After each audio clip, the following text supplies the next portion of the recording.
Baik, kita akan mulai. Assalamualaikum warahmatullahi wabarakatuh. Selamat pagi dan salam sejahtera untuk kalian semua.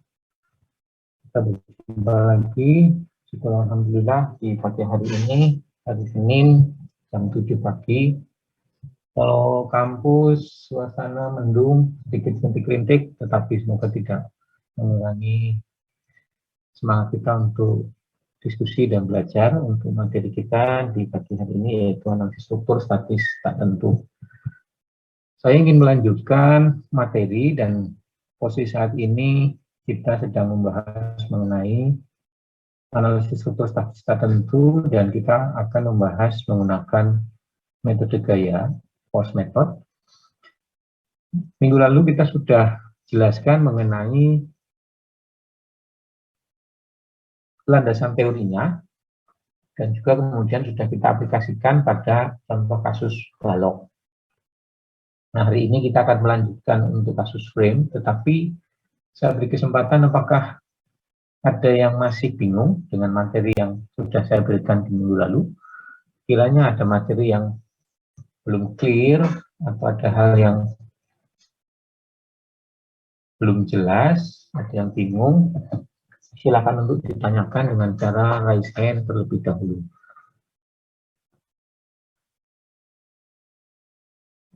Oke, kelihatannya saya cek ke seluruh peserta ini sampai yang di belakang, kelihatannya tidak ada yang raise hand. Dari sisi chat, tidak ada, hanya ada yang minta izin. Oke, baik. Kalau begitu saya akan melanjutkan bagaimana kita menyelesaikan persoalan analisis struktur statis tak tentu untuk kasus frame dan kita akan menggunakan metode gaya. Metode gaya ini secara prinsip mengikuti metode kerja virtual yang sudah dibahas di 2 minggu yang lalu. Bagaimana kita menggunakan satu satuan gaya virtual. 1 kilonewton yang akan dipasang pada titik dan arah yang ditinjau. Kata kunci itu harus selalu dipegang, karena itu kalau tidak begitu ya tidak jalan. Satu satuan gaya pada arah dan titik yang ditinjau. Nah, sehingga harus jelas pertanyaan itu akan didefinisikan di mana. Nah, ini adalah definisi yang simple minggu lalu, di mana di dalam kasus ini kita akan memanfaatkan selain kerja virtual, kita juga akan memanfaatkan prinsip superposisi yang sudah diajarkan juga, yang sudah kita diskusikan di pertemuan pertama. Saya punya sebuah struktur statis tak tentu, frame, A, B, C. A adalah sendi, B adalah sendi. Maka ini akan menjadi struktur statis tak tentu. Menerima beban W merata pada kolom AB. Yang ditanya misalnya adalah berapa pergerakan di titik C. Maka dengan prinsip superposisi, ini adalah kita harus merilis dan kita harus mencari redundannya. Dalam hal ini, titik C ini yang akan kita jadikan redundan, yaitu CX. Reaksi di sumbu C arah X ini akan menjadi redundan, sehingga kemudian kalau saya lepas, itu akan bentuknya akan bergeser, kita mendapatkan delta prime C arah horizontal di gambar yang kedua di tengah. Maka kalau kita ingin mendapatkan kompatibilitas di C ini kan mestinya tidak ada pergerakan. Maka saya harus membuat suatu usaha tertentu kompatibilitas agar nilai C delta C itu tidak ada. Maka saya akan berikan gaya satu satuan untuk mendapatkan kekakuan FCC dikalikan dengan gaya CX yang ini akan menjadi redundan gaya. Di sini ada satu contohnya adalah gaya 1 kilonewton yang saya berikan ke kanan. Mungkin Anda semua akan bertanya, Pak, kenapa gayanya tidak ke kiri seperti halnya ketika kemarin kita mencoba untuk kasus BIM, di mana gaya satu satuannya itu cenderung mengembalikan posisi kembali ke C sama dengan delta C sama dengan 0. Tidak ada masalah sebenarnya, satu satuan ini mau ditarik ke kanan atau didorong ke kiri, tidak ada masalah. Yang penting nanti hasil akhirnya adalah tinggal plus atau minusnya saja. Jadi ini tidak ada masalah. Maka sekarang dari superposisi ini dan juga dari bentuk yang kita, geometri yang kita dapatkan, saya bisa mendapatkan persamaan kompatibilitas. Persamaan kompatibilitas kita adalah delta CH di sini. Karena ini aslinya sendi, maka dia seharusnya 0. Kecuali ada informasi di sini ada perubahan. Kalau tidak ada perubahan, maka delta CH sama dengan 0. Ini adalah hasil penjumlahan dari struktur yang sudah kita rilis, dan kita mendapatkan delta prime CH, ditambahkan dengan koefisien fleksibilitas CC. Yaitu apa? Saya ulangi kembali. Displacement atau perpindahan yang kita peroleh di titik C pada saat beban satu satuan juga dikerjakan di titik C. Ini adalah koefisien fleksibilitas FCC yang nanti ini akan dikalikan dengan redundan yang kita rilis, yaitu CX. Maka ini kemudian akan menjadi persamaan kompatibilitas. Karena ini adalah struktur statis tak tentu derajat pertama, maka saya cukup menggunakan satu persamaan kompatibilitas. Delta CH sama dengan 0, delta prime CH bisa kita hitung karena ini strukturnya statis tertentu dan sudah Anda pelajari pada metode-metode sebelumnya, baik di kuliah ini maupun kuliah yang lain, berarti bisa kita hitung. Demikian juga dengan FCC, karena kasusnya sama, FCC dengan delta CH ini. Delta CH ini karena beban real, FCC ini karena beban satu satuan. Tetapi posisinya sama, berarti FCC bisa kita hitung, delta prime CH bisa kita hitung, satu-satunya yang nanti akan kita cari adalah CX, tentu saja bisa kita selesaikan. Nah, maka itu adalah gambaran dari penyelesaian struktur statis tertentu dengan metode gaya. Nah, mari kita lihat langsung aplikasinya. Contoh yang mendekati dengan penjelasan tadi, saya punya struktur ABC, ada beban merata 2 kN per meter pada kolom AB. Selain itu tidak ada beban yang lain. Kita diminta untuk menggambarkan SFD dan BMD. Quantitative shear itu artinya adalah SFD, moment diagram artinya adalah BMD, dan kemudian qualitative deflected curve. Ini adalah bentuk deformasi struktur tetapi kualitatif saja. Kualitatif saja artinya apa? Tidak ditunjukkan besarnya delta dan tidak ditunjukkan besarnya theta. Itu yang disebut dengan kualitatif. Beda kalau nanti pertanyaannya adalah quantitative deflected curve.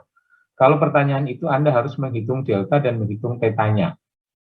Nah, dalam hal ini kita setidaknya bisa menggambar bentuknya dengan benar dulu, dan ini nanti sinkron atau tidak dengan bentuk BMD-nya.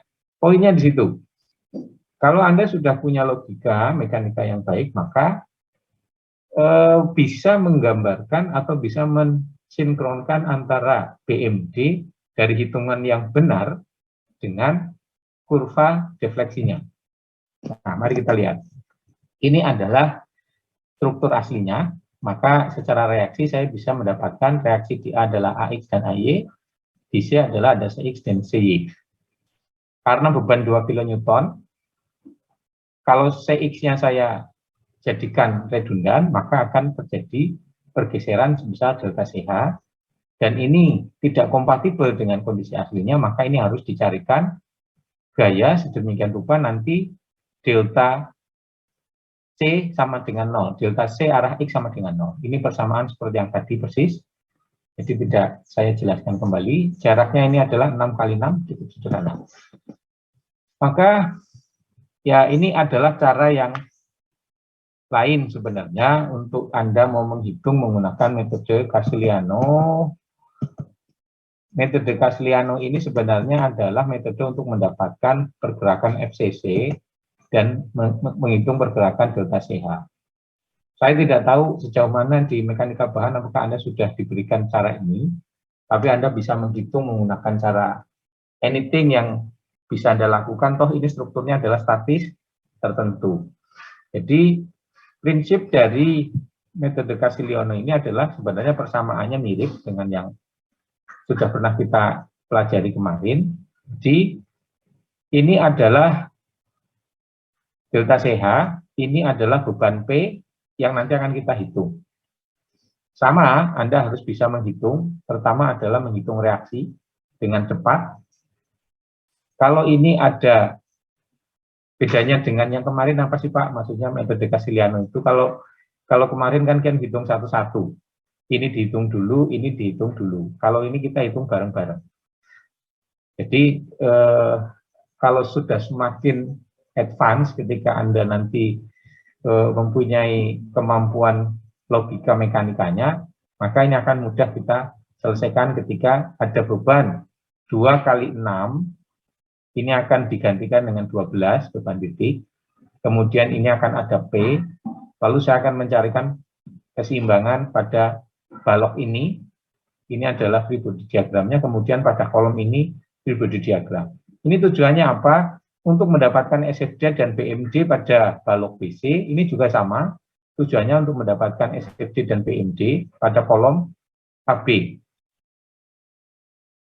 Nah, sehingga kemudian ini adalah metode yang kita gunakan sehingga delta prime CH saya dapatkan nilainya adalah 972 per EI.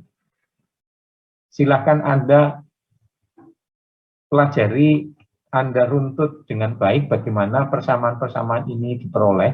Ini sebenarnya adalah logika mekanika yang simple kalau Anda sudah terlatih, sehingga kita bisa menjalankan. Ini adalah persamaan dasar Castiglione, metode Castiglione. Sebenarnya tidak jauh juga dengan metode energi, karena semuanya berangkat dari metode energi, sehingga persamaan ini bisa kita selesaikan, dan akhirnya kita mendapatkan delta CH itu adalah 972 per EI.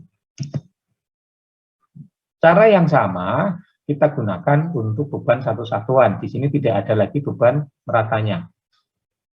Dengan tidak ada beban meratanya, Anda harus bisa menghitung reaksi ini dengan cepat. Dan ini karena semuanya adalah 6 kali 6, maka reaksinya juga dengan mudah kita selesaikan. Saya potong balok BC, saya cari keseimbangannya. Ini adalah free body diagramnya. Kemudian saya potong kolom AB, di sini adalah jaraknya X1, ini free body diagramnya. Dari sini saya bisa mendapatkan SFD dan BMD untuk beban satu satuan. Maka masuk kepada persamaan Castiglione, mirip dengan persamaan kemarin yang sudah kita pelajari, cuma kita gabungkan saja, sehingga dapatkan koefisien fleksibilitas di titik C, karena beban satu satuan di titik C arah ke kanan, nilainya adalah 144 per EI ke kanan. Ini juga sesuatu yang simpel dan teori dasarnya sudah saya jelaskan di minggu lalu. Nah, silakan nanti kalau Anda ingin bermain-main, sebenarnya ya kalau saya merunut dulu, seperti ini akan selalu menantang. Biasanya begitu selesai kuliah, saya akan mojok di perpustakaan sebentar itu untuk menyelesaikan apa yang tadi belum saya kuasai betul gitu, sehingga begitu selesai setelah itu saya tahu dan seterusnya tidak akan lupa lagi gitu.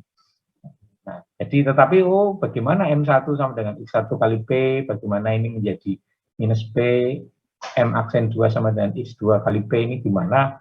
Ternyata logikanya semuanya adalah logika mekanika yang simpel. Sehingga dimasukkan ke persamaan Castiglione, ini mirip sekali lagi dengan persamaan list kerja virtual.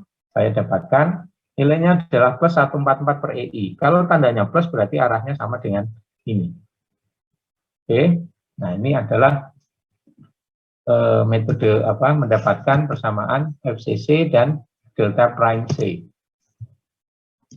Setelah itu, nilainya saya kembalikan, saya gabungkan. Ini adalah persamaan kompatibilitasnya tadi yang sudah saya hitung. Ini adalah hasil delta CH, ini adalah delta FCC. Nah, kalau saya ambil nilai ke kanan itu positif, Anda lihat sekarang, ternyata CX-nya adalah minus 6,75. Jadi meskipun gaya satu-satuannya saya geser ke kanan, ya nggak apa-apa. Toh nanti reaksi yang saya dapatkan CX ke kiri, berarti ini buktinya apa? Anak panahnya di sini. hasil akhirnya tetap akan mendorong roll kita ke posisi awal. Maka sekarang saya bisa melakukan analisis struktur dengan frame statis tertentu, ada beban 2 kN, tetapi kemudian ditambahkan ada daya 6,75 kiri. Lalu kita selesaikan, hasilnya bagaimana?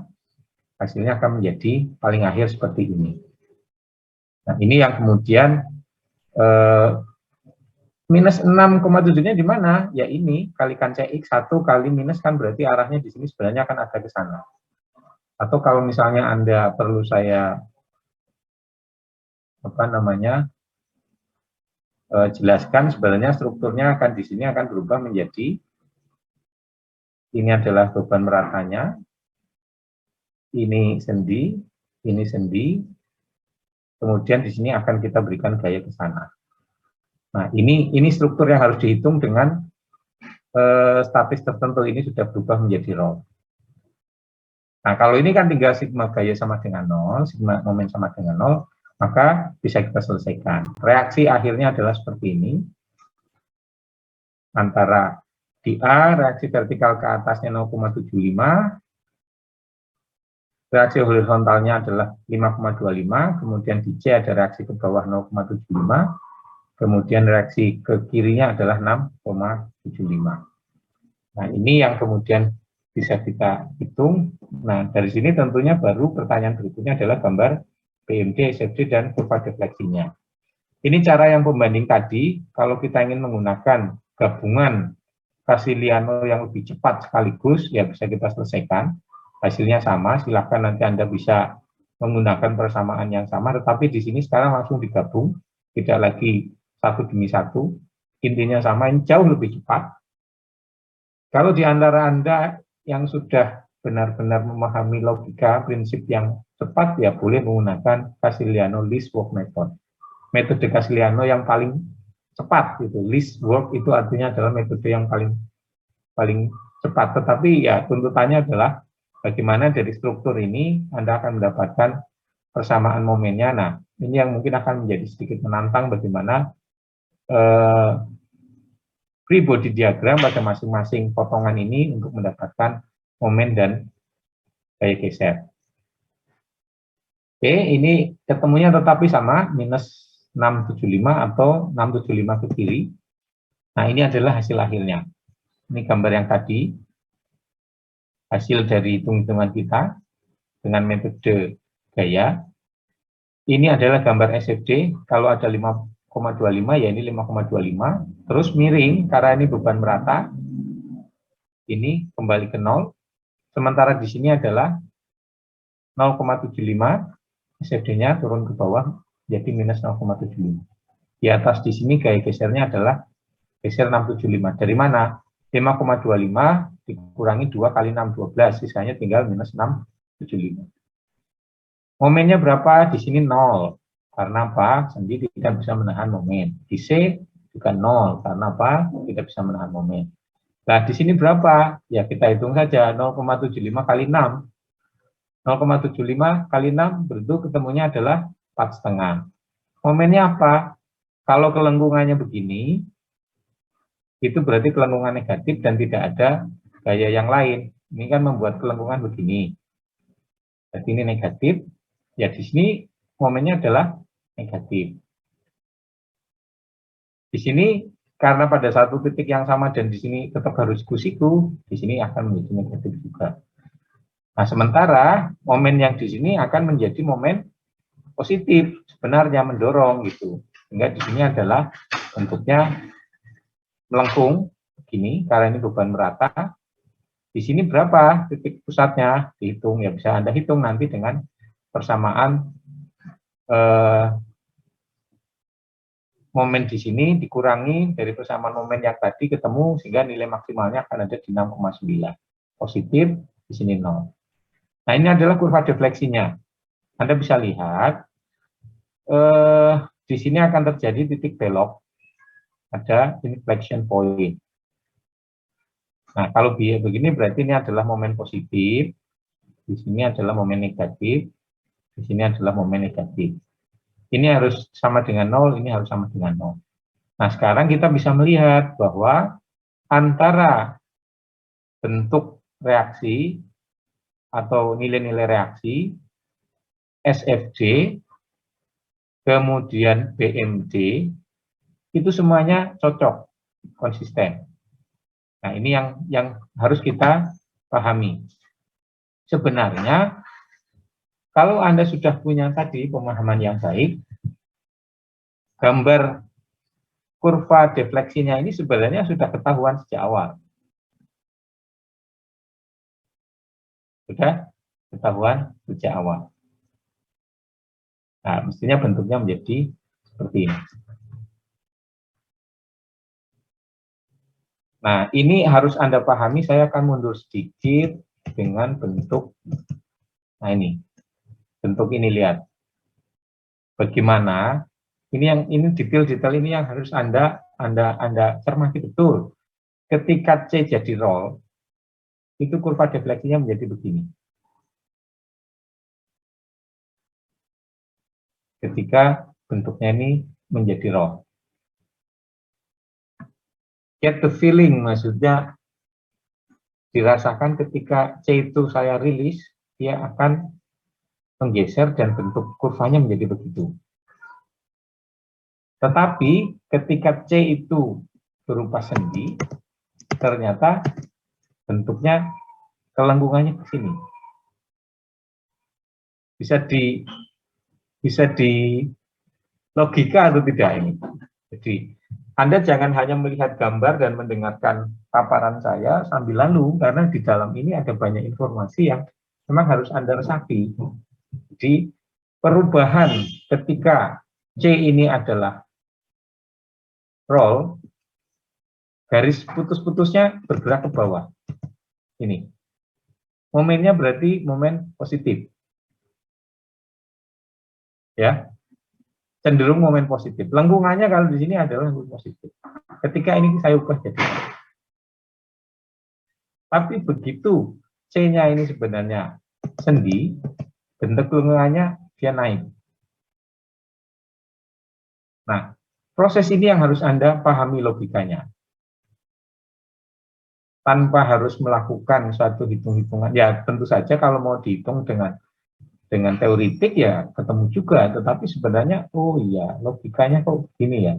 Nah, hal-hal seperti itu yang memerlukan pendalaman sebenarnya dalam materi kita ini, yang kemudian Anda harus punya komitmen dan menyediakan waktu untuk meresapi hal-hal yang seperti ini jika Anda memang ingin mempunyai logika mekanika yang baik.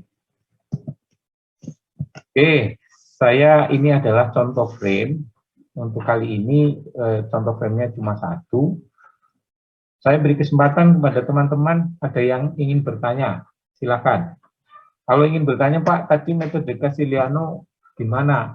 Nah, itu juga sebenarnya bisa Anda uraikan sendiri, karena persoalannya juga cukup sederhana sebenarnya.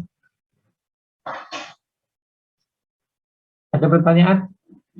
Silakan. Saya ingin cek ke Mas Alditian. Mas Alditian, mendengar saya Mas Alditian? Iya, Pak. Oke. Ada komentar Mas Alditian? Mungkin saya agak bingung yang Casiliano, yang LCC tadi halaman 19 itu kan X1 X2-nya positif. Yang mana, Mas? Yang setelah super A. Yang?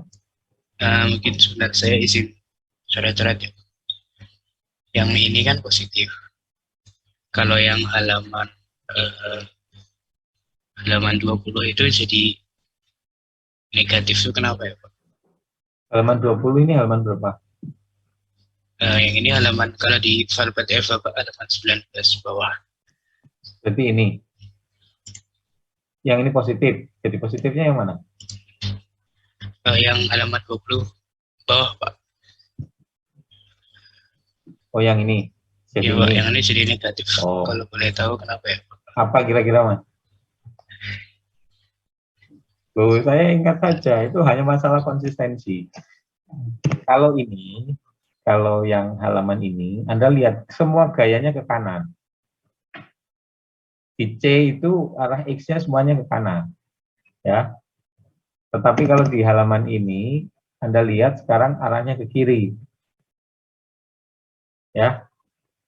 Jadi itulah penjelasan mengenai yang namanya, kalau dulu di pelajaran fisika, definisi force itu adalah besaran yang memiliki magnitud dan arah. Nggak bisa dipisahkan gitu. Jadi gaya dan arah itu adalah parameter yang tidak bisa dipisahkan dari definisi sebuah gaya. Jadi kalau hanya kebalik itu ya tandanya harus dibalik dan itu akan punya konsekuensi gitu. Itu Mas Aljitian. Ya, baik Pak, terima kasih. Oke, ada yang lain? Kalau Mbak Deva mendengar saya Mbak Deva Setia Ajeng, mestinya Mbak ini. Baik, Pak.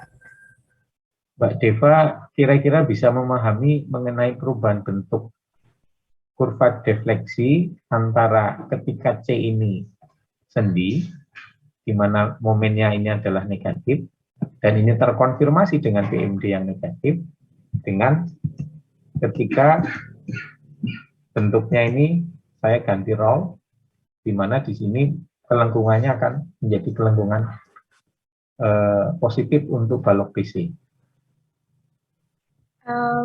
Sambil memahami, sambil jalan. Alright, baiklah.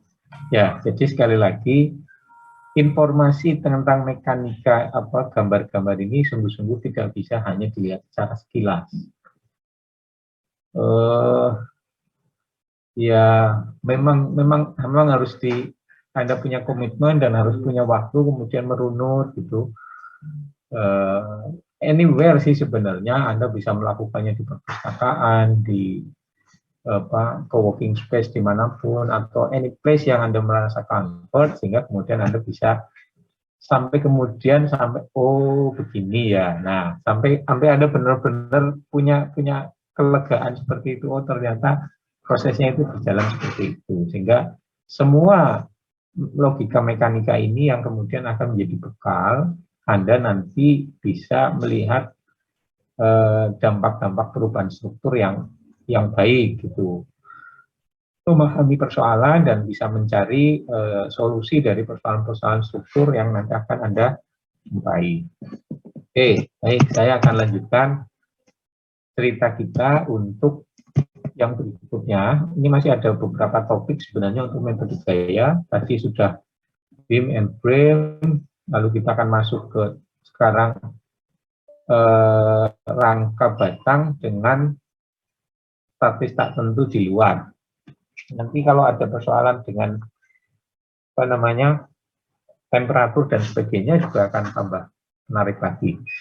Baik, mari kita lihat bagaimana kita mencoba mengaplikasikan metode gaya ini untuk struktur rangka batang statis tak tentu di luar, externally indeterminate truss. Saya punya truss, ini statis tak tentu. Kalau Anda evaluasi terhadap batang member, batang join dan reaksi, Anda akan bisa mendapati bahwa struktur ini adalah kelebihan reaksi. Sehingga ini kemudian menjadi struktur statis tak tentu di luar. Ada beban P di titik B. Karena kedua tumpuan di A dan C ini adalah sendi, maka secara logika kita akan bisa mendapatkan reaksi vertikal di A, reaksi horizontal di A, vertikal di C, dan horizontal di C. Nah, kita kembali akan menggunakan prinsip superposisi, di mana cara yang kita lakukan adalah menentukan salah satu legenda. Dalam hal ini dipilihlah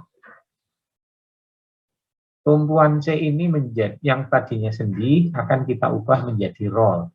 Maka logikanya kalau di sini ada roll akan ada perpindahan di titik C arah horizontal sebesar apa? Delta prime C. Ini tidak kompatibel dengan bentuk aslinya di mana mestinya tidak terjadi, maka saya harus mengembalikan dengan reaksi yang harus kita cari dengan cara menghitung koefisien fleksibilitas pada struktur kita ini dengan memberikan satu satuan ke kanan. Ke kiri boleh, tapi ke atas ke bawah tidak boleh. Karena apa? Kalau Anda ganti satu satuannya ke atas bawah, tidak sinkron dengan redundannya. Karena syarat agar ini bisa kita lakukan adalah kesesuaian pada titik dan arahnya. Titiknya C, arahnya horizontal. Tapi tidak diatur mau horizontal ke kanan atau horizontal ke kiri, silakan saja. Yang penting nanti konsisten dengan plus minus terkait dengan arah. Nah, dalam hal ini, kalau kita ambil di sini misalnya satu ke kanan, saya nanti akan mengalihkannya ini dengan redundan yang harus kita cari, yaitu CX. Maka saya bisa membangun persamaan kompatibilitasnya, mirip seperti tadi adalah delta prime C arah horizontal, ditambah koefisien fleksibilitas CC, dikalikan redundan CX, sama dengan delta CH. Kalau di sini tidak ada informasi bahwa informasi khusus, maka defaultnya sendi adalah 0. Maka delta CH sama dengan 0. Ini adalah persamaan kompatibilitasnya. Kalau untuk struktur yang tak tentu di dalam bagaimana? Nah, misalnya kita punya strukturnya sebenarnya sendi rollnya sudah oke.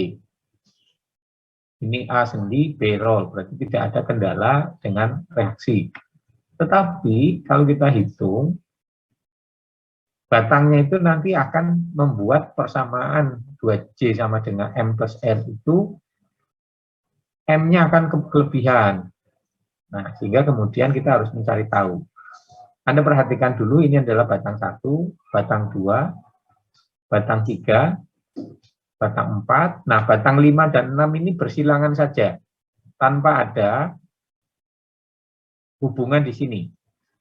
Ya, di batang 5 dan 6 itu ini tidak ada apa-apa gitu, hanya nempel saja lah gitu, hanya berarti bisa bergerak bebas gitu.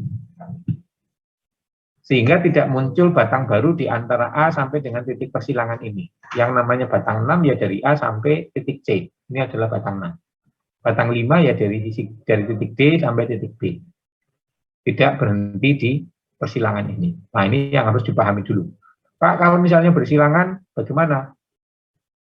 Kalau bersilangan ya boleh-boleh saja, tetapi nanti redundannya akan jauh lebih banyak. Nah, dalam hal ini tentu saja kalau nanti Anda hitung, Anda akan mendapatkan bahwa ini adalah struktur statis tak tentu di dalam, redundannya 1. Sehingga kalau redundannya 1, ya kita bisa selesaikan dengan membangun hanya satu persamaan kompatibilitas. Nah, ini dengan memanfaatkan metode superposisi tadi, salah satu batang akan saya potong, karena ini gaya batang ini yang akan saya jadikan sebagai redundan. Boleh nggak Pak kita potong batang DB atau batang 5? Boleh, nggak apa-apa. Tetapi nanti persamaannya harus sesuai.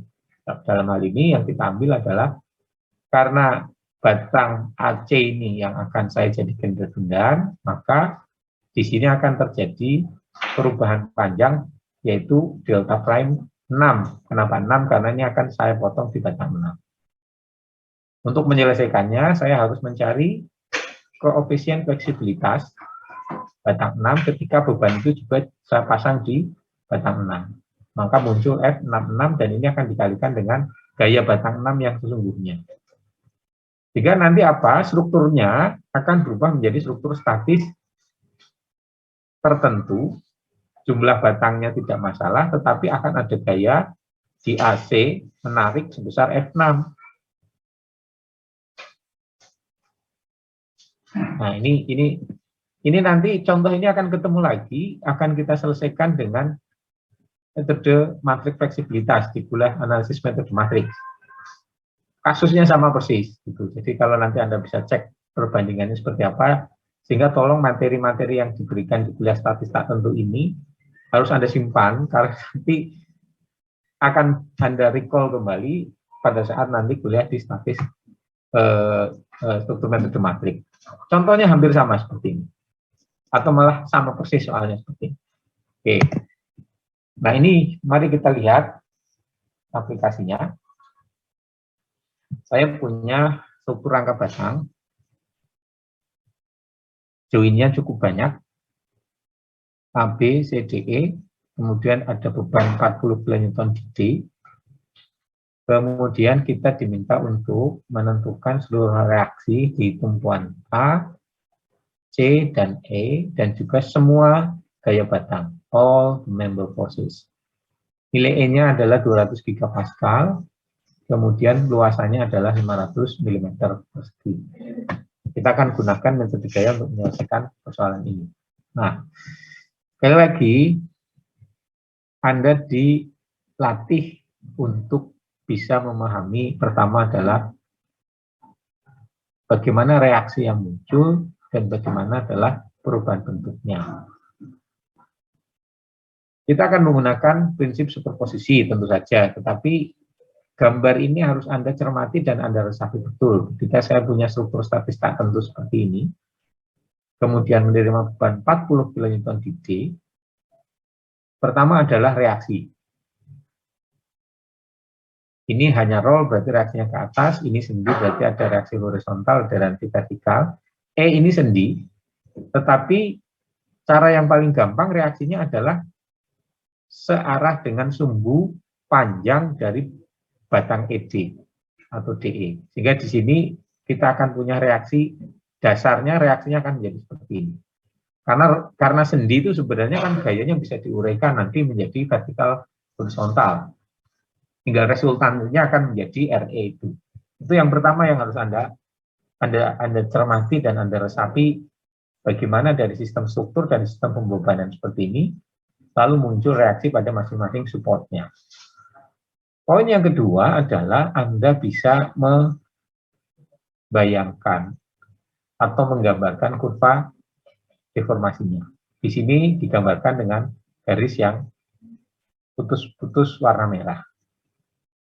Kecenderungannya ini akan bergerak ke kanan dan ke bawah. Titik B-nya juga akan bergeser ke kanan sedikit turun. Titik C, titik A, titik E tetap. Sehingga bentuk yang bisa kita capai kira-kira bentuknya menjadi seperti ini. Oke. Oke, gambar 1 katakanlah sudah bisa Anda cermati. Untuk jarak-jaraknya silahkan Anda pahami sendiri. Nah, struktur ini adalah struktur statis tak tentu di luar. Maka caranya bagaimana? Ya, saya akan menjadikannya redundannya salah satu akan saya hilangkan. Maka redundan yang saya hilangkan adalah reaksi di C. Yang tadinya ada roll, saya hilangkan, dan nanti RC ini akan jadi redundan, tetapi dalam prosesnya, ketika roll ini saya hilangkan, deformasinya berubah menjadi seperti ini. Nah, ini yang harus Anda kuasai juga. Oh, ternyata awalnya deformasinya begini, ketika dalam prosesnya C ini saya hilangkan, ini akan muncul penurunan di titik C. Berapa besarnya delta prime C. Maka kalau ini akan kita kompatibilitaskan, karena C-nya sama dengan 0, saya harus mengembalikan. Nah, ini contoh kembali di sini, 1 kN-nya saya pasang ke atas. Boleh nggak Pak kalau 1 kN ini saya pasang arahnya ke bawah? Boleh, nggak apa-apa. Karena masih sama-sama vertikal. Tetapi nanti tandanya yang akan menentukan konsistensinya. 1 kN di titik C saya akan mendapatkan koefisien fleksibilitas FCC yang ini nanti akan dikalikan dengan reaksi redundannya yaitu CY. Maka ini akan kita dapatkan persamaan kompatibilitasnya. Delta C sama dengan 0 adalah penjumlahan dari delta prime C ditambah FCC kalikan FC. Bagaimana menghitung delta C dan FCC? Anda bisa menggunakan metode kerja satuan atau kerja virtual kemarin.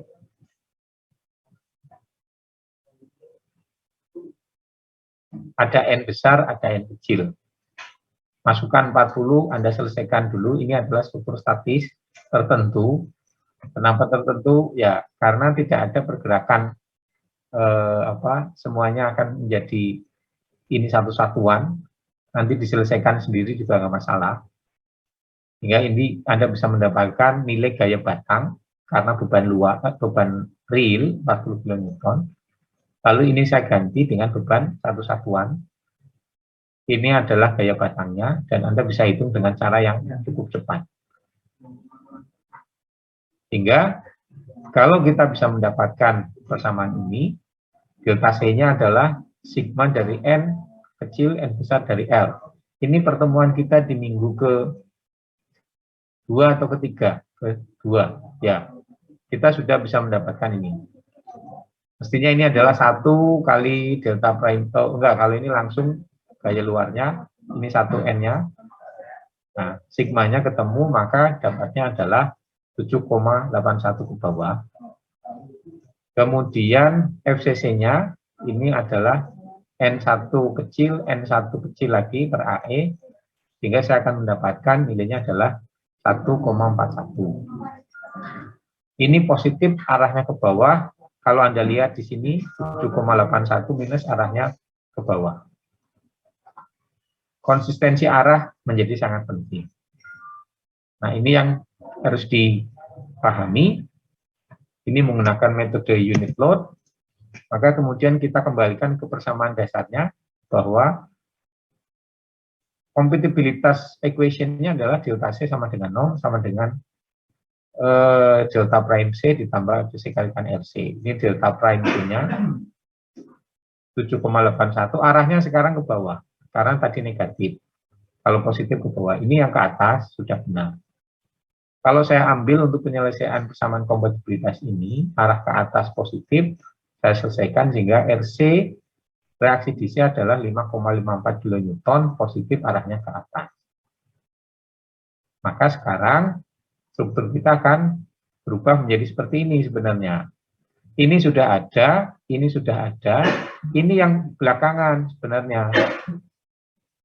Tetapi dari sini, katakanlah Anda belum mendapatkan yang warna hijau ini, Anda bisa melakukan persamaan keseimbangan gaya, sehingga Anda akan bisa mendapatkan gaya-gaya seperti yang diperoleh. Untuk mempermudah, ini akan menjadi gaya yang reaksinya ini dulu yang dicari, sehingga di sini tetap 3. Nah, kemudian saya dapatkan reaksinya, seluruh reaksi ini sudah bisa kita peroleh. Ini adalah bagaimana untuk menghitung metode gaya pada rangka batang statis tak tentu di luar.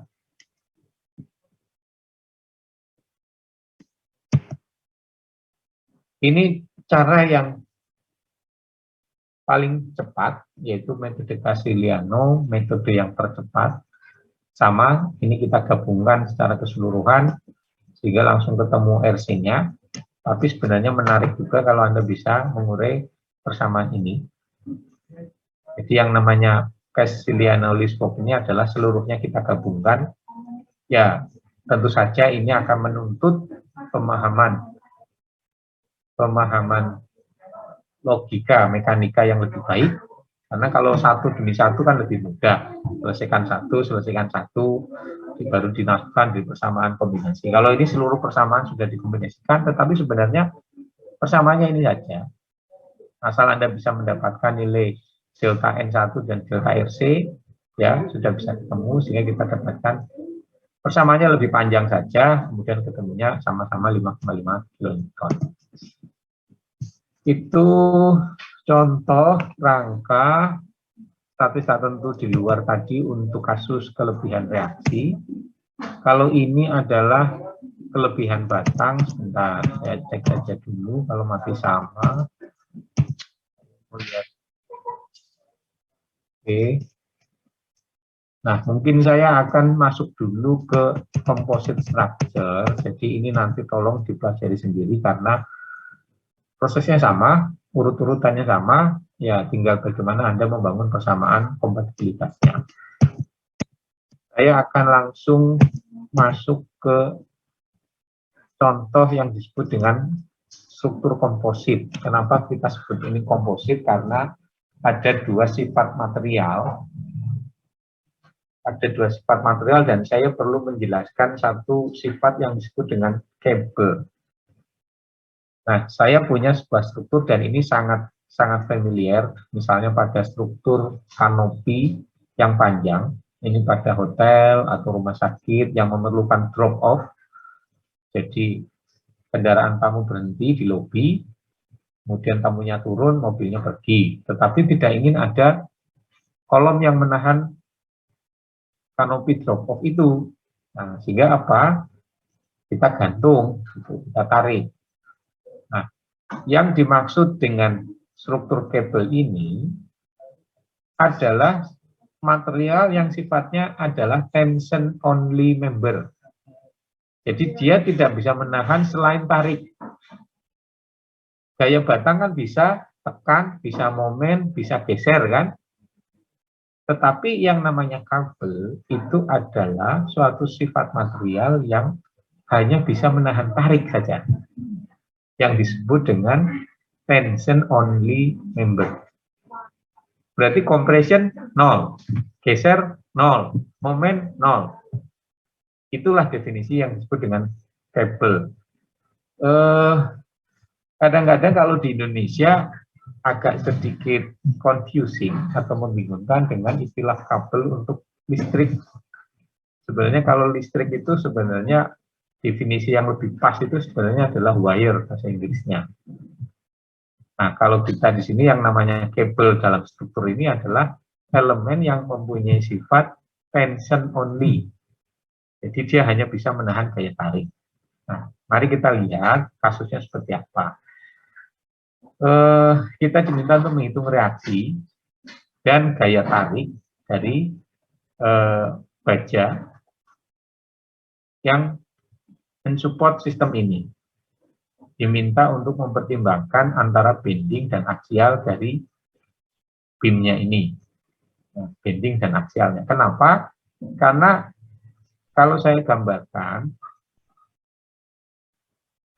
pada kabel kita ini akan muncul gaya tarik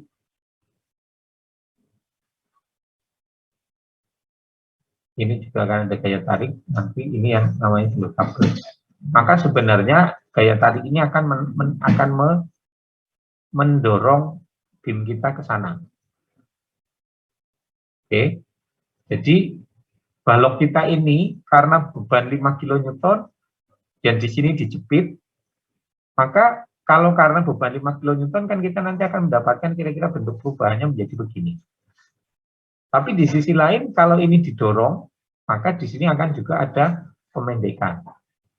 Disinilah di dalam soal ini yang kita minta untuk pertimbangkan keduanya, yaitu adanya bending dari beban 5 kN dan axial deformation karena support kabel ini. Nah, mari ini sungguh-sungguh logika permainan yang menarik gitu. Nah, untuk kabelnya sendiri luasan penampang kabelnya disebut dengan AC ini adalah 2 kali 10⁻⁴ meter persegi. Bahannya ya 200.000 kali 10⁻3. Jadi ini kira-kira ya sama dengan ya kita pakai tulangan tapi kecil lah katakanlah itu untuk menggantung ini gitu. Dan umum kita akan membuat struktur kanopi yang dipegangi dengan penggantung istilahnya atau kabel ini. Jadi kabel ini tidak harus sesuatu material yang fleksibel ya, karena kadang-kadang memang ada wire rope. Nah, wire rope itu juga kabel, tetapi contoh yang disebut dengan wire rope itu kalau Anda punya kabel untuk rem sepeda itu, rem sepeda zaman dahulu. Rem sepeda yang sekarang ini sudah ada yang modelnya adalah hidrolik.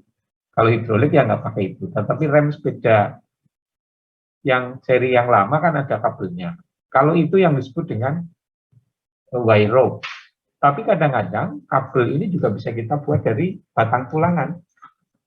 Misalnya tulangan diameter 10 atau diameter 12. Nah, itu dia tidak mempunyai kapasitas bentur, tidak mempunyai kapasitas geser, yang ada hanya dia disediakan untuk menahan tarik, maka tulangan baja yang kecil tadi bisa kita modelkan sebagai sebuah kabel. Sehingga di sini bahannya pun kita gunakan modulis elastisitas yang adalah modulis elastisitas baja yang normal. Nah, kita lihat ini informasi untuk beamnya, jadi luas penampang beamnya, inersia untuk beamnya, kemudian ini adalah E beamnya, ini adalah 9,6 kali 10⁻³ kilonewton, katakanlah ini kurang lebih 10 MPa. Jadi kalau 10 MPa ini kira-kira bahan ini adalah kayu. Jadi kalau ini adalah steel cable, ya sifatnya kita bisa tahu. Kalau dari ini Anda sudah harus mulai membiasakan diri bahwa ini sebenarnya adalah material kayu. Dari mana? Dari nilai E-nya. Nah, jadi Anda bisa membayangkan punya balok kayu tertanam di jepit, kemudian untuk memberikan kekuatan digantung dengan kabel pada beban luar sebesar 5 kN. Bagaimana kita akan menghitung solusinya? Ya, pertama kita harus lakukan analisis sederhana dulu. Analisis sederhana adalah Anda harus bisa menghitung reaksinya. Di sini ada 3. Dan ini harus muncul semua sekarang. Logika strukturnya harus demikian. Karena apa? Di sini ada reaksi vertikal, ada reaksi horizontal. Reaksi horizontal dari mana? Karena tadi ada pengaruh aksialnya memang harus dilibatkan. Berarti di sini ada Bx untuk melawan nanti reaksi dari sini. Ada momen, karena apa? Bagaimanapun ini akan mengalami turun ke bawah. Sekecil apapun, maka di sini pasti akan muncul reaksi momen. Nah, di sini ini yang disebut dengan kabel, hanya ada satu reaksi ke sana saja. Karena ini yang disebut dengan tension only member. Tension only member. Nah, dari situ kita bisa lihat apa yang terjadi. Ya, kita bisa gunakan metode yang sama, yaitu metode Castigliano. Dengan cara kita potong di sini. Ini ada T. Ini semuanya masih T. T itu adalah tension. Ini kemudian ada V, ada N, ada M. Ini semuanya masih T dulu. Jadi kalau ini T dengan urian gaya ini akan 0,316 T. Di sini akan 0,949 T.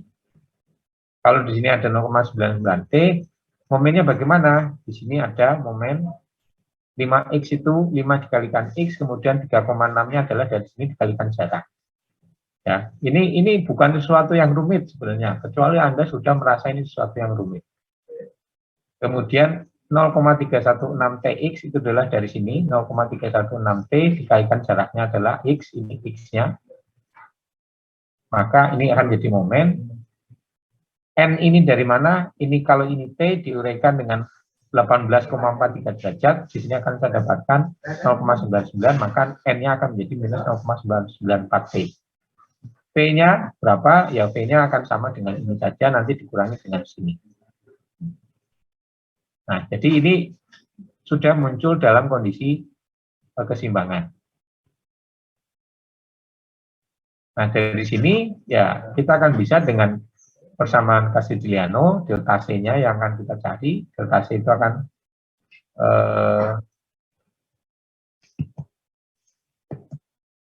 seolah-olah ini yang akan kita jadikan redundannya. Kita akan selesaikan, delta C-nya sama dengan 0, ini akan menjadi 0. Ya, kita selesaikan, maka berapakah nilai T? T yang kita dapatkan adalah 1423 kN. Dan ini hanya ada satu alternatif. Kalau struktur kita adalah tension, maka ya hanya satu-satunya adalah, kalau struktur kita adalah kabel, maka satunya di sini adalah tension. Kalau T-nya ketemu, maka N-nya ketemu, maka M-nya ketemu. Karena ini semuanya adalah nilai P. X yang akan kita ganti panjang, dan semuanya akan kita selesaikan sehingga momen-momen ini juga semuanya nanti akan bisa kita selesaikan. Nah, ini tadi karena T-nya sudah ketemu 1, 4, 2, 3 dari hitungan Casiliano tadi, kita uraikan menjadi horizontal, menjadi vertikal, walaupun aslinya sebenarnya ya RC ini saja, tapi untuk mempermudah hitung-hitungan, kita selesaikan. Nah, dari situ kita sudah bisa melakukan sigma gaya arah X, sigma gaya arah Z, sigma gaya arah momen, ketemulah menjadi seperti ini.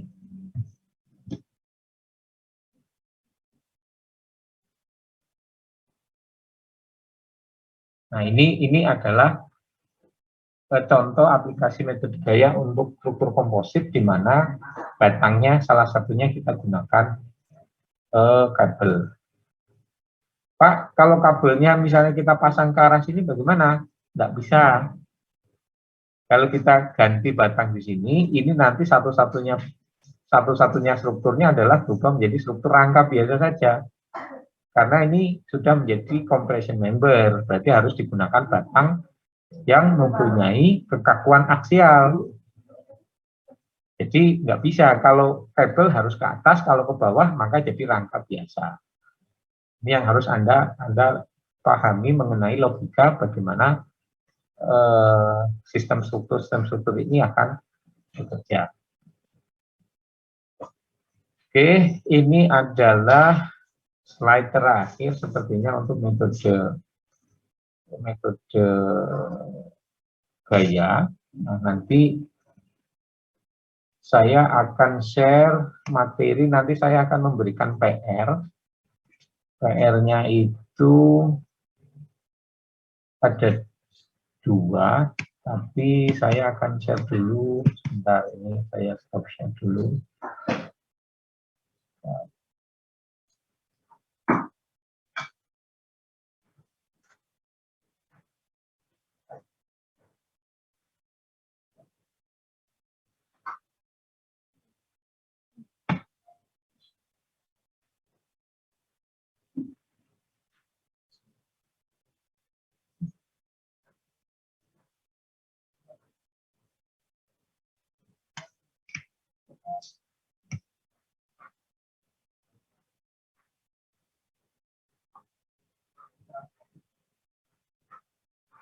Apa layar saya sudah kelihatan ya?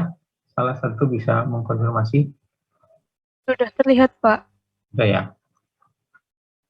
Jadi nanti saya akan memberikan PR kira-kira ini. Cuma akan sedikit saya modifikasi, tetapi gambarannya kan seperti inilah kira-kira.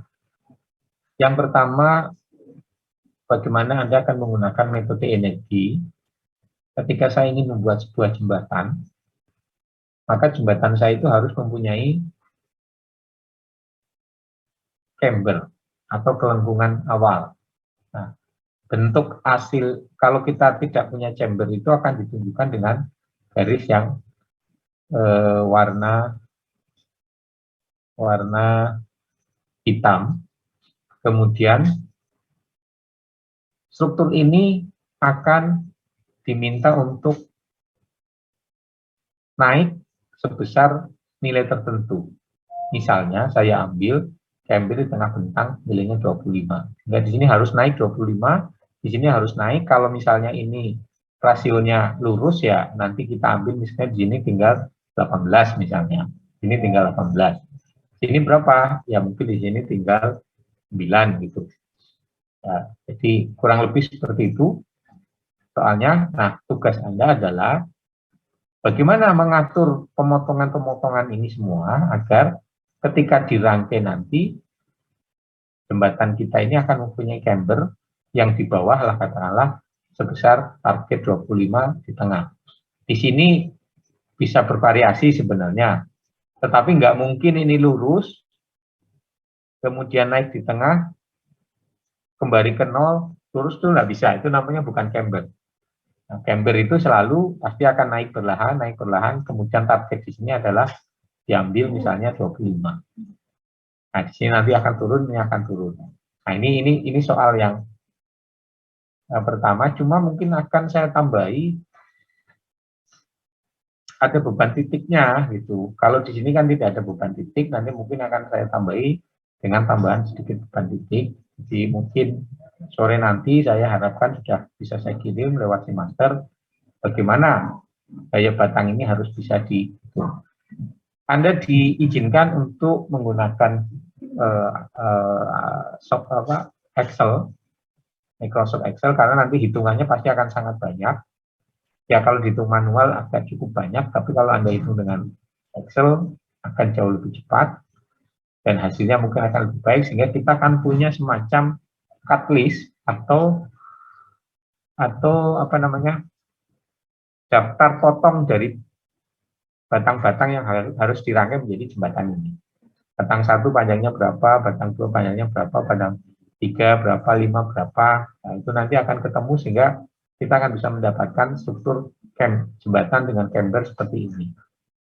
Itu nanti PR-nya, tapi akan saya tambahkan sedikit dengan apa namanya, beban-beban eksternal biar tambah seru gitu. Lalu kalau ini mungkin satu saja dulu lah, yang ini nanti untuk kalau metode yang besok akan kita selesaikan setelah metode slope and deflection method, mulai minggu depan akan kita bahas. Jadi ini mungkin nanti kita tinggal saja. Tapi yang ini akan saya kirimkan, cuma soalnya akan sedikit saya modifikasi dengan cara saya tambahi dengan beban-beban rata atau beban titik di join yang ada di bawah sebagai ganti representasi, katakanlah nanti ada beban kendaraan. Ini tugas di tahun 2020, jadi 2 tahun sebelum Anda, tetapi nanti akan saya tambahkan dengan modifikasi sedikit. Untuk tugas ada pertanyaan? Nanti ya siang atau sore sudah saya modifikasi soalnya. Syaratnya mungkin akan sama, tetapi saya tambahkan keterangan sedikit di bawahnya. Ada pertanyaan? Kalau tidak ada, materi kita tadi sudah selesai. Kalau saya lihat di materi berikutnya belum saya kirim. Nah, kalau menurut kurikulum yang terbaru, tapi tak tentu, materinya adalah minggu berikutnya kita itu, ini memang masih kita di minggu, ini minggu berapa kita ya? Kita minggu kelima ya? Halo, ada yang bisa merespon, benar ya? Iya Pak, sepertinya minggu kelima. Minggu kelima, oh ini sudah minggu kelima ya? Bukan minggu ketujuh, oke, ya oke lah. Kalau begitu, kita masuk pemanasan dulu saja untuk materi yang harusnya di minggu kelima, karena ini sebenarnya memang terlambat sedikit. Nah,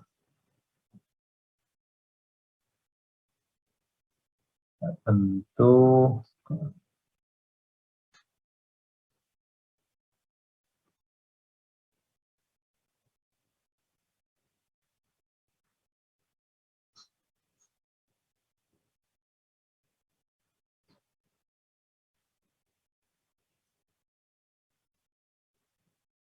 ya, ini nanti materinya saya kirim setelah kuliah, saya lupa belum mengirimkan. Karena tadi malam saya masih meeting sampai malam. Apakah materi saya yang baru sudah kelihatan? Mohon ada yang merespon. Lihat, Pak. Oke. Baik. Nah, untuk materi kita yang berikutnya, materi minggu kelima kita memang seharusnya sudah masuk di metode yang baru. Nah, ini yang disebut dengan metode slope deflection method. Nah, kita akan ambil contoh pertama kali yang paling sederhana adalah untuk balok. Slope deflection method ini tidak applicable untuk truss. Kenapa? Karena yang namanya truss itu tidak punya theta, punyanya hanya delta. Kalau theta ini ya berarti hanya akan kita gunakan pada struktur frame, termasuk di dalamnya dimulai yang paling sederhana adalah struktur beam. Nah, sehingga kita akan mulai materi kita. Ini kita agak terlambat sedikit. Kita mulai. Nah, bagaimana topik yang akan kita bahas pada metode slope deflection ini? Ada prosedur umum, penentuan derajat kebebasan lagi, sama ini berulang poin nomor 2 itu. Lalu yang berikutnya adalah penentuan koefisien kekakuan atau kita sebut dengan determination of coefficient of stiffness.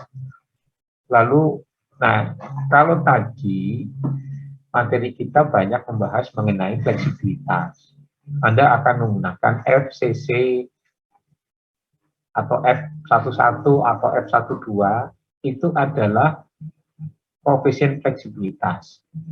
Nah, untuk membekali Anda kemudian dengan suatu prinsip yang baru dalam struktur, sekarang kita akan mencoba memahami satu koefisien yang lain yang menjadi inverse dari koefisien fleksibilitas, yaitu koefisien kekakuan. Nah, nanti bedanya di mana? Ya, ini sekali lagi harus menjadi pemahaman logika standar yang harus Anda kuasai. Kalau fleksibilitas adalah deformasi yang saya dapatkan karena beban satu satuan di titik tertentu pada saat beban satu satuan bekerja pada suatu titik tertentu pula. Nah, kalau koefisien kekakuan adalah gaya yang diperlukan untuk mendapatkan deformasi satu satuan. Kalau fleksibilitas, gaya satu satuan yang diberikan. Kalau kekakuan, gaya yang diperlukan untuk mendapatkan satu satuan deformasi. Itu adalah perbedaan antara fleksibilitas dan kekakuan. Lalu kita akan belajar tentang momen ujung jepit atau fixed end moment. Lalu kita akan coba aplikasikan pada balok. Nah, ini referensinya sebenarnya berlaku untuk materi kita sejak awal, yaitu tulisan dari structural analysis yang ditulis oleh Hibbeler. Oke. Kemarin tadi kita sudah membahas di sini sebenarnya. Cerita kita sudah membahas di sini. Bicara tentang metode gaya. Prosedurnya adalah kita identifikasi gaya redundan, lalu kita cocokkan dengan persamaan kompatibilitas. Tadi misalnya delta C sama dengan delta prime C ditambah LCC dikalikan RC. Itu adalah sistem kompatibilitas yang harus disesuaikan untuk poin nomor 2 dan nomor 3. Perubahan bentuk asli seperti apa, perubahan ketika dirilis seperti apa, lalu saya mendapatkan defleksi, ini yang kemarin sudah kita bahas. Lalu setelah kita mendapatkan reaksi redundannya atau gaya redundannya, kita akan menyelesaikan dengan persamaan keseimbangan. Sigma momen sama dengan 0, sigma gaya sama dengan 0. Ini adalah prosedur yang kita jalani untuk metode gaya. Nah, untuk metode slope deflection bagaimana? Untuk metode slope deflection sebenarnya kerjanya sebaliknya terhadap metode gaya. Pertama, kita akan melakukan pencocokan persamaan keseimbangan strukturnya. Kalau di sini di sisi paling akhir, metode gaya itu persamaan keseimbangan ditaruh di paling akhir, persamaan keseimbangannya. Tapi pada metode slope deflection, persamaan keseimbangan justru ditaruh pertama. Setelah itu, displacement yang tidak diketahui dinyatakan dalam bentuk beban. Nah, sekarang ini akan kita cari dulu delta dan tetanya.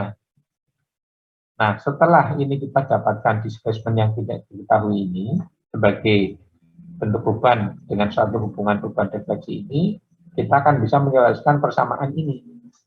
Ini kan masih bentuk persamaan keseimbangan, tapi belum selesai. Dengan adanya displacement yang tidak diketahui ini, kita akan bisa selesaikan persamaan nomor 1. Setelah itu, kita akan menghitung dengan hubungan beban displacement setelah seluruh komponennya diperlukan. Setelah seluruh komponennya didapatkan. Nah, ini adalah metode slope deflection.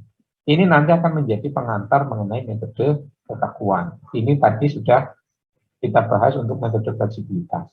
Nanti dua-duanya akan lebih lanjut kita kaji, kita elaborasi pada kuliah struktur analisis struktur metode matematik.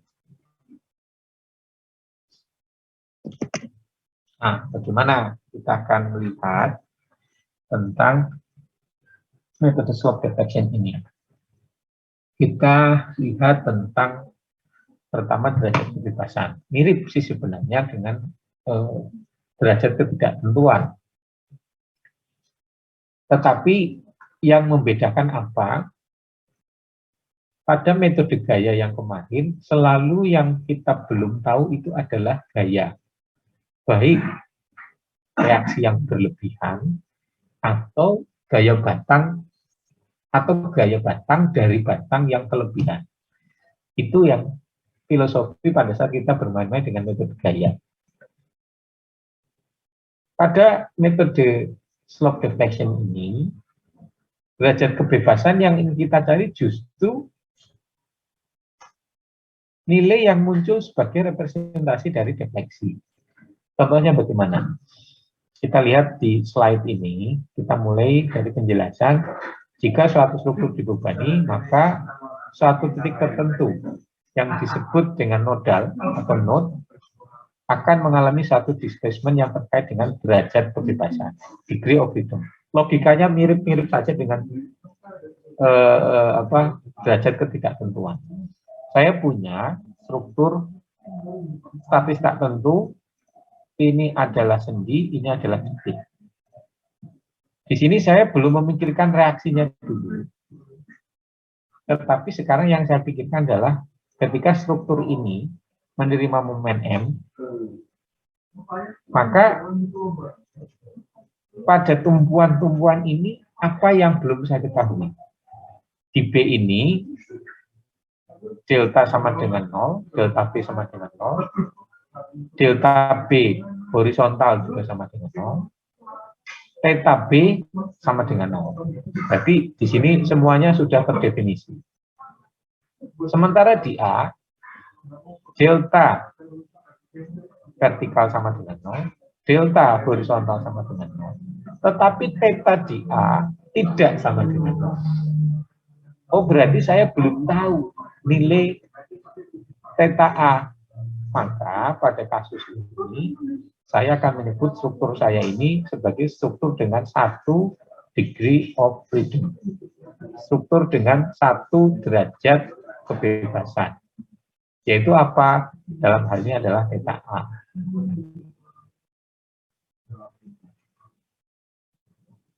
Kita lihat gambar yang di bawahnya.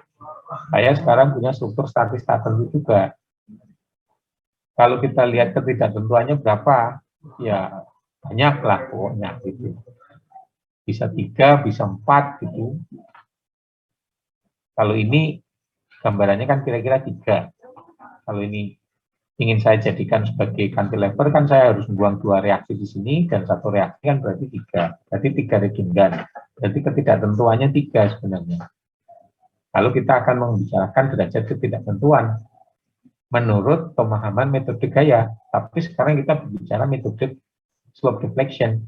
Maka pada metode slope deflection ini yang akan kita tinjau adalah degree of freedom-nya.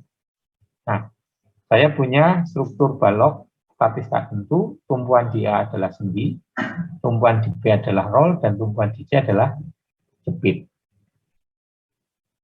Informasi ini akan menghadirkan derajat kebebasan seperti apa.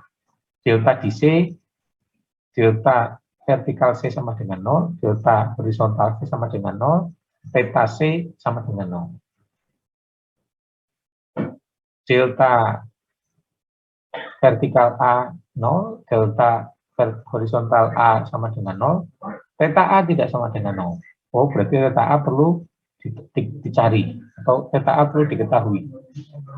Di titik B, ternyata ada garis singgung, dan kalau kita ambil dengan jarak dari garis horizontal, saya akan mendapatkan theta B.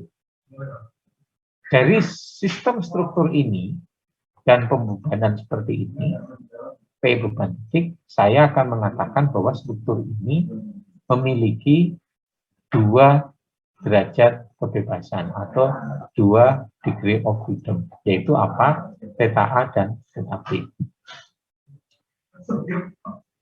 Saya akan coba sampai di sini untuk nanya kepada Mbak Najmira Azahra. Bisa mendengar saya, Mbak Najmira? Iya, Pak. Nah, Mbak Najmira sudah punya definisi yang jelas antara redundan dengan derajat kebebasan atau belum? Paham nggak dengan penjelasan saya? Masih sambil memahami, Pak. Semoga bisa sampai kepada pemahamannya. Mas Fikru Sidki, sampai dengan saya, Mas Fikru. Hadir, Pak. Bisa memahami penjelasan saya tentang perbedaan antara derajat ketidaktentuan dengan derajat kebebasan. Clear nggak Mas Fikru? Kalau nggak clear ini bulat nanti Anda sampai belakang ini nanti akan bulat. Jadi harus clear dulu karena kadang-kadang mahasiswa tidak cukup attention dan juga tidak memperdalam sehingga tidak mengerti tentang perbedaan antara degree of freedom dan degree of indeterminacy. Gimana Mas Fikru? Sebenarnya masih agak bingung sih, Pak. Bingungnya yang mana?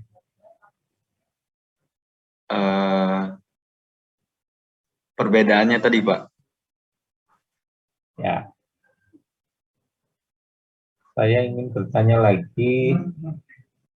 Ya, saya acak saja Mas Wahyu, Mbak Wahyu ya maksudnya, Setianingsih. Mbak Wahyu Setianingsih bisa mendengar saya? Bisa, Pak. Mbak Wahyu bisa membantu Mas Fikru nggak?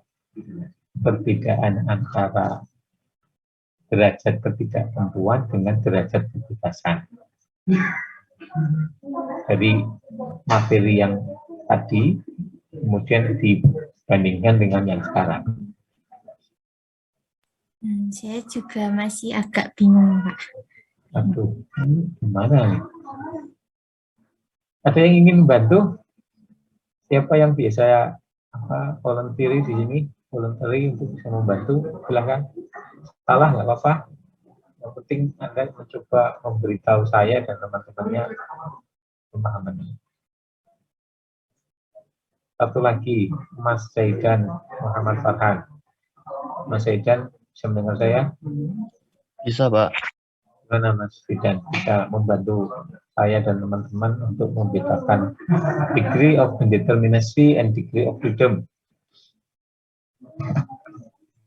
Mungkin kalau definisi yang lengkap saya kurang paham, tapi maksudnya itu yang degree, yang derajat ketidaktentuan itu tentang kelebihan reaksi dan kelebihan batang itu ya, Pak. Ya. Lalu kok degree of freedom tadi ini kalau saya lihat itu kayaknya melihat mana ya, yang tidak nol gitu loh, Pak, yang akibat terkena momen. Ya. Mungkin itu pemahaman saya, Pak.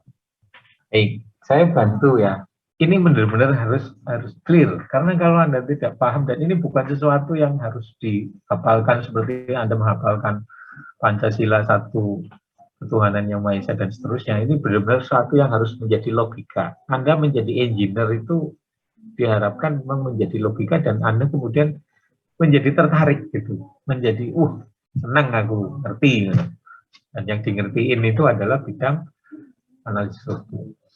Kalau kita berbicara degree of indeterminacy, ini pertemuan pertama, kedua, ketiga, keempat, sampai tadi, maka yang menjadi point of view-nya adalah gaya. Baik gaya reaksi kelebihan maupun gaya kelebihan dari batang. Berarti kata kuncinya itu gaya. Itu akan menentukan degree of indeterminacy. Itu akan menentukan derajat ketidaktentuan sebuah struktur. Jadi derajat ketidaktentuan struktur akan ditentukan dengan point of view adalah gaya. Bisa gaya itu adalah redundan kelebihan reaksi, bisa gaya itu adalah redundan dari kelebihan batang. Maka itu kita akan mengatakannya sebagai degree of indeterminacy atau derajat ketidaktentuan sebuah struktur. Tolong dicamkan dan diresapi, dan kalau bisa ya dinikmati untuk bisa memahami itu. Lalu yang kedua, kita akan bergeser. Ketika saya harus memberikan bekal kepada Anda tentang kemampuan analisis struktur, saya memperkenalkan satu definisi yang berikutnya adalah degree of freedom, derajat kebebasan. Nah, kalau pada kasus derajat kebebasan ini, point of view-nya adalah displacement. Di mana displacement itu nanti parameternya kalau nggak delta ya theta. Tapi dalam hal ini, theta akan lebih banyak bermain. Walaupun pada suatu ketika nanti kita akan punya degree of freedom yang ditentukan oleh delta juga. Tetapi point of view-nya ketika saya berbicara degree of freedom, yang akan kita bicarakan adalah displacement. Maka kalau saya berbicara degree of freedom, pasangannya adalah displacement. Kalau saya berbicara degree of indeterminacy, atau derajat ketidaktentuan, maka pembicaraan saya adalah akan menggunakan gaya, dan gaya. Nah, kalau ini tidak Anda resapi dengan baik, ini nanti akan menjadi penghalang untuk bisa memahami analisis struktur yang semakin lanjut. Karena semuanya nanti se-advance apapun sistem struktur yang akan kita bahas, selalu bisa punya penjelasan dari dua pemahaman ini tadi. Oh, ini akan mudah kalau kita bisa selesaikan dengan degree of indeterminacy. Oh, ini akan jauh lebih mudah kalau kita selesaikan dengan dasar degree of freedom. Nah, itu. Sampai kapanpun Anda akan harus punya pemahaman ini. Tolong teman-teman semua, rekan-rekan bisa meresapi betul. Oh, metode energi, kemudian metode gaya, ini permainan kita berpusat pada gaya redundan. Sekarang ternyata kita akan bermain pada metode yang lain, yaitu degree of freedom atau derajat kebebasan, di mana yang akan bermain adalah displacement. Displacement itu bisa rotasional, akan menjadi theta, atau displacement yang menjadi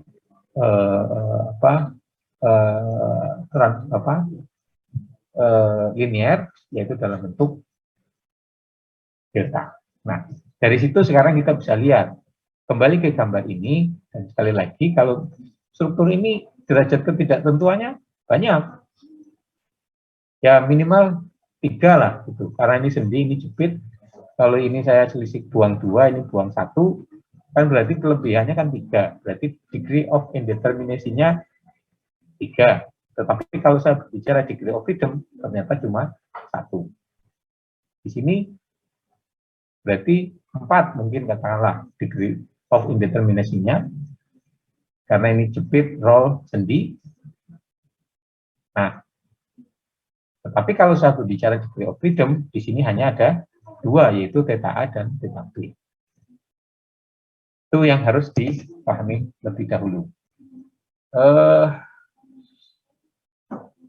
Waktu kita mepet, ya oke lah, kita lanjutkan satu slide saja. Baik, lalu yang terminologi kedua yang harus Anda pahami adalah kekakuan. Kalau tadi materi kuliah kita di metode gaya, kita berbicara tentang fleksibilitas. Sekarang kita berbicara kekakuan. Per definisi, Anda harus paham bahwa yang namanya fleksibilitas, yang metode gaya tadi sudah kita bahas, adalah kata kuncinya adalah deformasi atau displacement yang terjadi karena beban satu satuan. Itu yang disebut dengan fleksibilitas. Kalau kekakuan di-inverse. Bagaimana?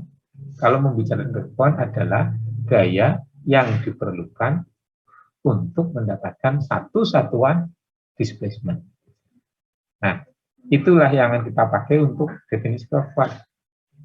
Ya mungkin di awal Anda akan merasa bingung gitu, kok ada stiffness, ada flexibility ya. Tapi memang di dalam mekanika struktur itu hal yang wajar gitu, biasa-biasa saja. Nanti lama-lama Anda akan familiar dengan definisi itu. Jadi kekakuan diberikan sebagai defleksi setiap satu satuan gaya. Kekakuan ada linear, ada rotasional.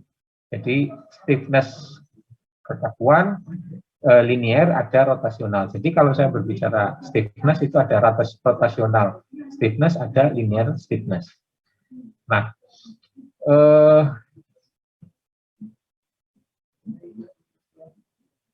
ini definisinya agak kebalik ya. Jadi mestinya yang diperlukan kekakuan adalah gaya yang diperlukan untuk satu satuan defleksi. Nah, contohnya ini nanti saya revisi dulu, belum saya kirim.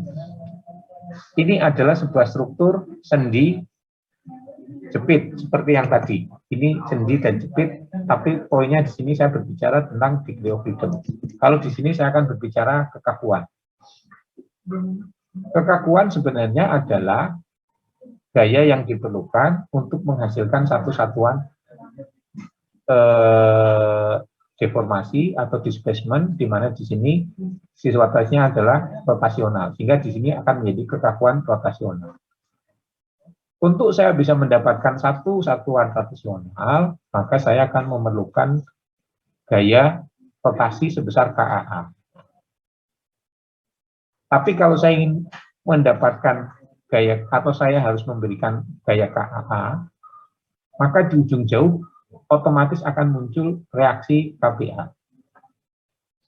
Kalau di sini ada KAA, di sini ada KPA, maka mau tidak mau akan muncul reaksi di sini dan di sini. Itu gambar yang pertama. Sekarang kalau situasinya saya balik, di ujung A yang jadi jepit, di ujung B yang menjadi sendi, maka saya sudah tahu ini akan punya satu degree of freedom. Degree of freedom-nya di mana? Di sini. Dan kalau saya ingin mengetahui berapa degree of freedom-nya di sini nanti, atau menyelesaikan theta B, maka saya harus mendapatkan rotasi di sini satu satuan. Untuk mendapatkan satu rotasi, saya perlu kekakuan di BB, yaitu ini adalah gaya rotasi yang diperlukan untuk mendapatkan satu satuan rotasi di B. Kalau di sini ada satu satuan rotasi di B, maka reaksi di A akan muncul juga KAB. Sebagai sebuah keseimbangan gaya, mau tidak mau nanti akan muncul reaksi vertikal di A dan muncul reaksi vertikal di B. Nah, ternyata untuk mendapatkan satu satuan rotasi pada struktur di mana satu satuan rotasinya ada di sebelah titik A ini, maka kekakuan gaya yang diperlukan ini adalah gaya 4 EI per L. Ini kalau Anda hitung, ini adalah jadinya gaya. Kalau batang saya ini semakin kaku, ditunjukkan dengan bahan E yang lebih tinggi, kemudian bahan I-nya lebih besar, misalnya semakin baloknya semakin tinggi, berarti saya memerlukan, sementara L-nya relatif sama, saya akan memerlukan gaya yang lebih besar. Jadi kekakuan ini berbanding lurus dengan EI, berbanding terbalik dengan panjang. Nah, kalau saya mendapatkan KAA sebesar 4 EI per L, reaksi di B yang muncul berapa? Ternyata reaksi B yang muncul itu setengahnya. Berapa nilainya? Yaitu 2 EI per L. Kasus yang sama, ya tentu saja berulang ketika di sini yang disebut dengan KBB, nilainya 4 EI per L, di A akan muncul reaksi sebesar 2 EI per L. Nah, kira-kira mungkin saya akan stop dulu di sini. Nanti selanjutnya kita akan lanjutkan di minggu depan untuk materinya, tetapi tolong Anda punya komitmen dan waktu yang disediakan juga energi untuk meresapi materi ini. Saya benar-benar berharap memang Anda berminat betul dengan mengembangkan logika mekanika struktur, analis struktur, sehingga memang Anda punya bekal yang baik untuk menjadi seorang engineer yang kompeten di masa yang akan datang. Saya akan stop share di sini karena saya akan coba tampilkan presensinya. Kalau ada yang ingin bertanya, Anda boleh bertanya. Kiranya ada yang sambil saya mencoba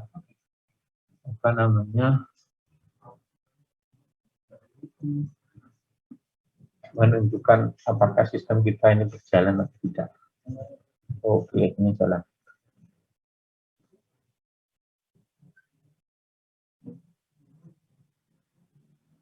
Alright. Share, silakan untuk bisa presensi.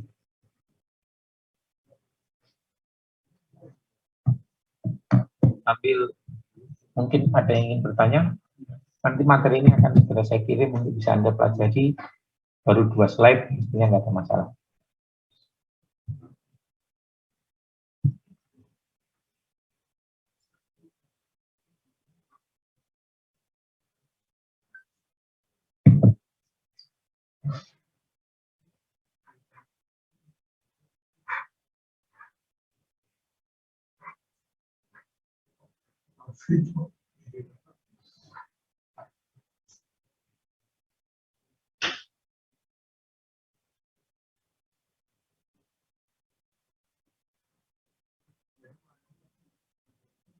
Adakah yang kesulitan?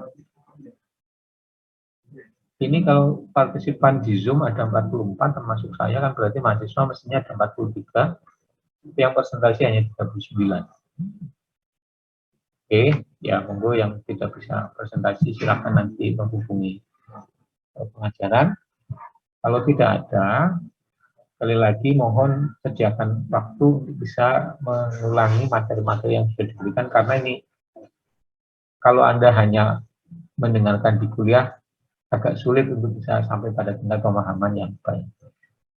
Oke, saya akhiri. Terima kasih untuk kuliah kita, kehadiran Anda di pagi hari ini. Selamat pagi dan Assalamualaikum warahmatullahi wabarakatuh.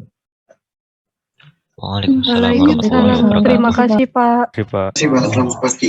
Terima kasih, Pak.